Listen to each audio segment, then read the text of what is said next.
এই আম গাছের গোড়ায় বসে থাকবো, যে আসবে আম পাড়তে আমি ঘাড় মুটকে দেবো।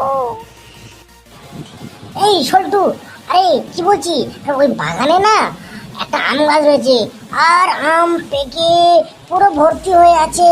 চ না, দুদিন আম পেড়ে আনি। আরে কেউ দেখতে পাবে না, দুজনেই যাবো আম পাড়তে, আর কাউকে নেবো না, কেউ জানতেও পারবে না। আরে ওটা তো ভূতের বাগান, তুই কি বলছিস রে? ওখানে যে আম পাড়তে গেছে সেই শালা মরেছে বাবা। ওখানে গেলে আমাদের ঘাড় মুটকে দেবে, আমার তো ভয় করছে, আমি যাব না। আরে ভয় কিসে? আরে ভূত আমার গায়ে রহিম বাবার তাবিজ আছে, কোনো ভূত আমাকে কিচ্ছু করবে না। তুই আমার সাথে থাকবি, তোর কোনো ভয় নেই। আমি তো আগেই থাকবো, তুই পিছনে থাকবি। ও ভয় কিসে তোর? ঠিক আছে, তুই যখন বলছিস চ দেখি, কিন্তু আমি পিছনে থাকবো, আমি গাছে উঠতে পারবো না, ঠিক আছে? আচ্ছা, তোকে গাছে উঠতে হবে না, সেটা আমি গাছে উঠবো, তুই খালি আম গুড়বি ব্যাস। ঠিক আছে, তুই আগে আগে চ, আমি তোর পিছনে পিছনে যাবো, কারণ সামনে যদি ভূত পড়ে তোকে আগে ধরবে, আমি পেছন থেকে পালিয়ে যাব।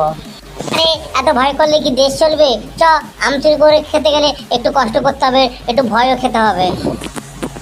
এইটা দেখতে পেয়েছি আম গাছটা, দেখ আম গাছে আম ভর্তি আছে, দেখ পুরো পেকে একদম হলুদ হয়ে গেছে।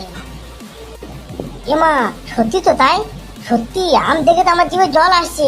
চ চ চ চ, তুই গাছে ওঠ, আমি আম গুড়ছি, চ। আরে গাছে উঠতে হবে না, লামড়ি পড়া যাবে, চ লামড়ি পড়ে। এই কিসে আওয়াজ হচ্ছে রে? মনে হচ্ছে ভূত আছে, আমার ভয় হচ্ছে তো। একটা আওয়াজ আসছে। এই সত্যি তো ভূত, ওই তো গাছের পিছনে।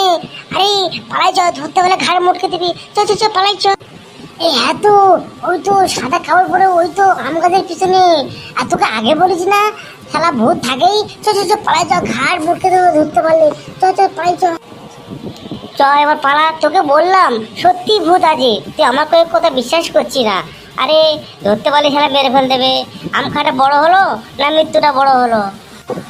আরে মনে হচ্ছে শালা ওই গাছ হলো না, ওই ভূত মানে পুষে রেখেছে। শালা সবসময় ভূত ওই গাছের গোড়ায় থাকে, যাতে আম কেউ পাড়তে আসবে আর ধরে ঘাড় মুটকে দেবো। আমার মনে হচ্ছে শালা ওই গাছ হলার সব চাল।